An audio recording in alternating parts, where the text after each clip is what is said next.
మీరు ఎలాంటి బిజినెస్ చేస్తున్నా ఏఐ టూల్స్ ద్వారా మీ బిజినెస్ ని డబుల్ చేసుకోవచ్చు. జస్ట్ 49 రూపీస్కే AI tool.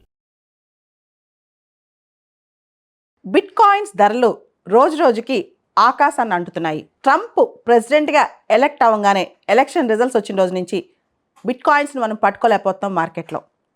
In fact Donald Trump ఒక అనౌన్స్మెంట్ కూడా ఇచ్చారు. ఇక నుంచి ఆయన ఎలక్ట్ అయిన తర్వాత, ఆయన ప్రెసిడెంట్గా వచ్చిన తర్వాత అమెరికాలో సెక్యూరిటీస్ అండ్ ఎక్స్చేంజ్ కమిషన్కి, అంటే మన సెబీ లాగా అనమాట, అక్కడ సెక్యూరిటీస్ అండ్ ఎక్స్చేంజ్ కమిషన్, దానికి పాల్ అట్కిన్స్ చీఫ్గా వ్యవహరిస్తారని చెప్పారు. పాల్ అట్కిన్స్ క్రిప్టో కరెన్సీ, బిట్ కాయిన్స్కి చాలా సపోర్టర్. ఇప్పటి వరకు అంటే జో బిడెన్ హయాంలో ఉన్న securities and exchange commission chief బిట్ కాయిన్స్ని వైల్డ్ వెస్ట్ అనేవాడు అనమాట. ఆయనకి అంత నచ్చేది కాదు, దానిపైన రెగ్యులేషన్స్ తేవాలనేవాడు. కానీ రాబోయే వ్యక్తి పాల్ అట్కిన్స్, ఎవరైతే securities and exchange commission chief ఉన్నారో అతను బిట్ కాయిన్స్కి ఫుల్ సపోర్టర్, క్రిప్టో కరెన్సీకి ఫుల్ సపోర్టర్.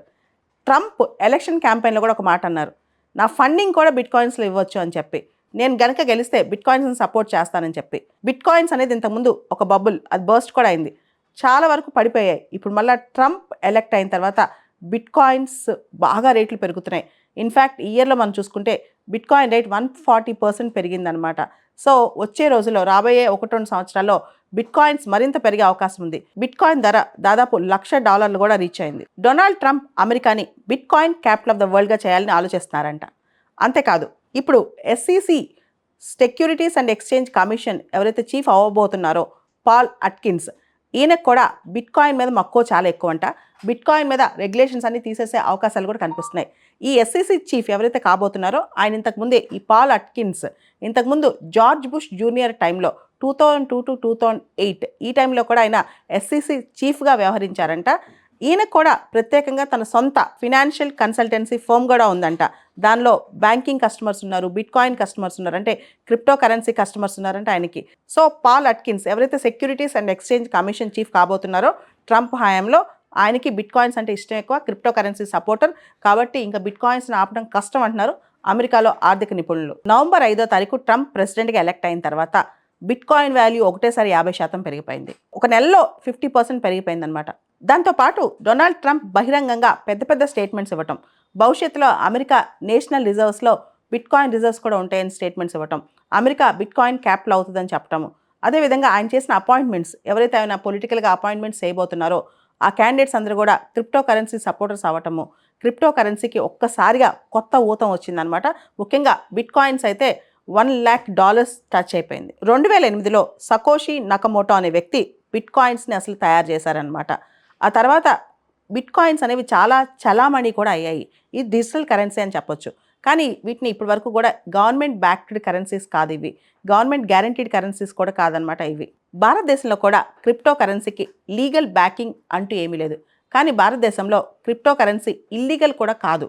2018లో RBI బ్యాన్ చేయడానికి ప్రయత్నించినప్పటికీ సుప్రీంకోర్టు ఒప్పుకోలేదన్నమాట. ఇప్పటికీ భారతదేశంలో చాలామంది బిట్ కాయిన్స్ కలిగి ఉన్నారు, బిట్ కాయిన్స్లో ట్రేడింగ్ కూడా చేస్తున్నారు. ఇల్లీగల్ అయితే కాదు, కానీ రెగ్యులేటరీ బ్యాకింగ్ కానీ గవర్నమెంట్ బ్యాకింగ్ కానీ బిట్ కాయిన్స్కి ఈరోజు కూడా భారతదేశంలో లేదు. బిట్ కాయిన్స్ విషయంలో చాలా సవాళ్ళు కూడా మనం చెప్పొచ్చు. ఒకటి, మార్కెట్ వాలటాలిటీ, ఎప్పుడు రేట్లు పడతాయో, ఎప్పుడు దారుణంగా బిట్ కాయిన్స్ పడిపోతాయో ఎవరికీ తెలియదు. తర్వాత డిజిటల్ ఫ్రాడ్స్కి ఆస్కారం చాలా ఉంది, వీటికి ప్రాపర్ రెగ్యులేటరీ మెకానిజం కూడా లేదు. ఇవన్నీ కూడా బిట్ కాయిన్స్లో ఉన్న ప్రధానమైన సమస్యలు. భారత ప్రభుత్వం కూడా త్వరలో డిజిటల్ కరెన్సీ తీసుకొచ్చే ఆలోచనలో ఉంది. అంటే గవర్నమెంట్ బ్యాక్డ్ కరెన్సీ అనమాట, ప్రాపర్ రెగ్యులేషన్తో ప్రాపర్ డిజిటల్ కరెన్సీ. ఖచ్చితంగా ఒక మాట అయితే చెప్పొచ్చు, digital currency is a future. ఖచ్చితంగా ప్రపంచంలో డిజిటల్ కరెన్సీ అనేది ఫ్యూచర్ అనమాట. కానీ దీనికి సంబంధించి సవాళ్ళు మాత్రం చాలానే ఉన్నాయి. ముఖ్యంగా డిజిటల్ కరెన్సీ బిట్ కాయిన్స్ని మైన్ చేయడానికి చాలా ఎనర్జీ ఖర్చు అవుతుందంట. దీని ప్రభావం క్లైమేట్ చేంజ్ మీద కూడా బాగా పడుతుందని అంటున్నారు. బిట్ కాయిన్స్ ధరలు రోజు రోజుకి ఆకాశాన్ని అంటుతున్నాయి. ట్రంప్ ప్రెసిడెంట్గా ఎలక్ట్ అవ్వగానే ఎలక్షన్ రిజల్ట్స్ వచ్చిన రోజు నుంచి బిట్ కాయిన్స్ని మనం పట్టుకోలేకపోతాం మార్కెట్లో. ఇన్ఫ్యాక్ట్ డొనాల్డ్ ట్రంప్ ఒక అనౌన్స్మెంట్ కూడా ఇచ్చారు. ఇక నుంచి ఆయన ఎలక్ట్ అయిన తర్వాత, ఆయన ప్రెసిడెంట్గా వచ్చిన తర్వాత అమెరికాలో సెక్యూరిటీస్ అండ్ ఎక్స్చేంజ్ కమిషన్కి, అంటే మన సెబీ లాగా అనమాట, అక్కడ సెక్యూరిటీస్ అండ్ ఎక్స్చేంజ్ కమిషన్, దానికి పాల్ అట్కిన్స్ చీఫ్గా వ్యవహరిస్తారని చెప్పారు. పాల్ అట్కిన్స్ క్రిప్టో కరెన్సీ, బిట్ కాయిన్స్కి చాలా సపోర్టర్. ఇప్పటి వరకు అంటే జో బిడెన్ హయాంలో ఉన్న securities and exchange commission chief బిట్ కాయిన్స్ని వైల్డ్ వెస్ట్ అనేవాడు అనమాట. ఆయనకి అంత నచ్చేది కాదు, దానిపైన రెగ్యులేషన్స్ తేవాలనేవాడు. కానీ రాబోయే వ్యక్తి పాల్ అట్కిన్స్, ఎవరైతే securities and exchange commission chief ఉన్నారో అతను బిట్ కాయిన్స్కి ఫుల్ సపోర్టర్, క్రిప్టో కరెన్సీకి ఫుల్ సపోర్టర్. ట్రంప్ ఎలక్షన్ క్యాంపెయిన్లో కూడా ఒక మాట అన్నారు, నా ఫండింగ్ కూడా బిట్ కాయిన్స్లో ఇవ్వచ్చు అని చెప్పి, నేను గనక గెలిస్తే బిట్ కాయిన్స్ని సపోర్ట్ చేస్తానని చెప్పి. బిట్ కాయిన్స్ అనేది ఇంతకుముందు ఒక బబుల్, అది బర్స్ట్ కూడా అయింది, చాలా వరకు పడిపోయాయి. ఇప్పుడు మళ్ళీ ట్రంప్ ఎలక్ట్ అయిన తర్వాత బిట్ కాయిన్స్ బాగా రేట్లు పెరుగుతున్నాయి. ఇన్ఫ్యాక్ట్ ఈ ఇయర్లో మనం చూసుకుంటే బిట్ కాయిన్ రేట్ 140% పెరిగిందనమాట.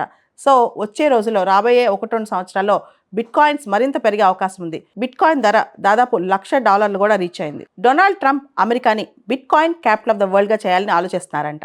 అంతేకాదు, ఇప్పుడు SEC securities and exchange commission ఎవరైతే చీఫ్ అవ్వబోతున్నారో పాల్ అట్కిన్స్, ఈయనకు కూడా బిట్ కాయిన్ మీద మక్కువ చాలా ఎక్కువ అంట.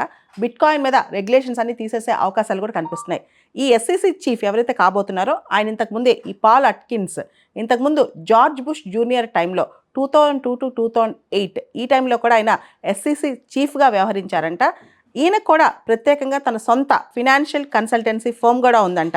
దానిలో బ్యాంకింగ్ కస్టమర్స్ ఉన్నారు, బిట్ కాయిన్ కస్టమర్స్ ఉన్నారు, అంటే క్రిప్టో కరెన్సీ కస్టమర్స్ ఉన్నారంటే ఆయనకి. సో పాల్ అట్కిన్స్ ఎవరైతే securities and exchange commission chief కాబోతున్నారో ట్రంప్ హయాంలో, ఆయనకి బిట్ కాయిన్స్ అంటే ఇష్టం ఎక్కువ, క్రిప్టో కరెన్సీ సపోర్టర్ కాబట్టి ఇంకా బిట్ కాయిన్స్ని ఆపడం కష్టం అంటున్నారు అమెరికాలో ఆర్థిక నిపుణులు. నవంబర్ 5వ తారీఖు ట్రంప్ ప్రెసిడెంట్గా ఎలక్ట్ అయిన తర్వాత బిట్ కాయిన్ వాల్యూ ఒకటేసారి 50% పెరిగిపోయింది. ఒక నెలలో 50% పెరిగిపోయింది అనమాట.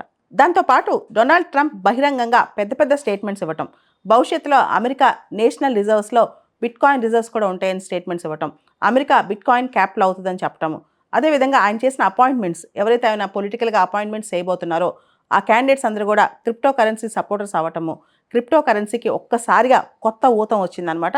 ముఖ్యంగా బిట్ కాయిన్స్ అయితే $1,00,000 టచ్ అయిపోయింది. 2008లో సకోషి నకమోటో అనే వ్యక్తి బిట్ కాయిన్స్ని అసలు తయారు చేశారనమాట.